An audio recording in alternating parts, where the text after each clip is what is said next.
హరే కృష్ణ అందరికీ నమస్కారం. అరగ రాతి గుండు పగులగొట్టగవచ్చు, కొండలన్నీ పిండిగొట్టగవచ్చు, కఠిన చిత్తు మనసు కరిగింపగా రాదు, విశ్వదాభిరామం వినరవేమ అంటాడు వేమన్న. ఏంటంటే పెద్ద పెద్ద రాతి గుళ్ళని ఏదో రకంగా ఇప్పుడు చాలా పెద్ద పెద్ద మెషిన్స్ అవన్నీ వచ్చేసినాయి, వాటితో పగలగొట్టచ్చు. అలాగే కొండలన్నీ కూడా పిండి కొట్టేసేయచ్చు. మనం చూస్తున్నాం పెద్ద పెద్ద కొండలన్నీ కొట్టేసి అక్కడ బిల్డింగ్లు కట్టేస్తున్నారు. కానీ కఠిన చిత్తుడి యొక్క మనస్సు కరిగింపరాదు. కఠిన చిత్తుడు అంటే మనసు చాలా కఠినంగా ఉంటుందన్నమాట ఎవరి పట్ల.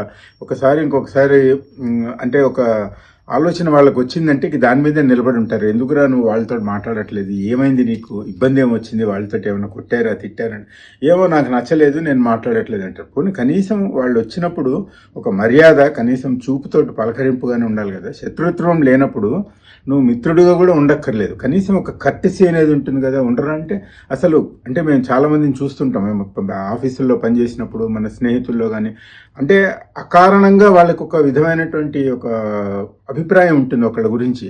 కనీసం వాళ్ళని వచ్చినప్పుడు వాళ్ళని పలకరించడం, లేకపోతే ఒక కన్నెత్తి చూసి వెంటనే వెళ్ళిపోవడం, ఇలాంటివి కూడా చేయరనమాట.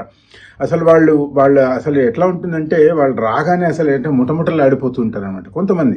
ఇట్లాంటివన్నీ మనం చూస్తుంటాం. సో అలాంటి వాళ్ళ మనసుని మనము అసలు మార్చలేము. అలాంటి కఠిన చిత్తులు ఎందుకు కఠిన చిత్తులు అవుతారో అని వేమని అంటున్నానంటే, ఇందులో అంతర్లీనంగా అర్థం చేసుకోవాల్సింది ఏంటంటే, ఏమైనా భేదాభిప్రాయాలు నచ్చకపోవడం అనేది సహజం మానవుల మధ్యలో.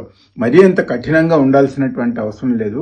మానవ సంబంధాల మధ్యలో మనం ఇద్దరు వ్యక్తుల మధ్య సంబంధాలు ఏవైతే ఉంటాయో వాటిని పద్ధతిగా పెట్టుకోండి. మరీ అంత కఠిన చిత్తులు కావాల్సినటువంటి అవసరం లేదనేది నాకు అర్థమైనటువంటి అంతర్లీన భావం. పరగ రాతి గుండు పగులగొట్టగవచ్చు, కొండలన్నీ పిండి కొట్టగవచ్చు, కఠిన చిత్తు మనసు కరిగింపగా రాదు, విశ్వదాభిరామం వినరవేమ.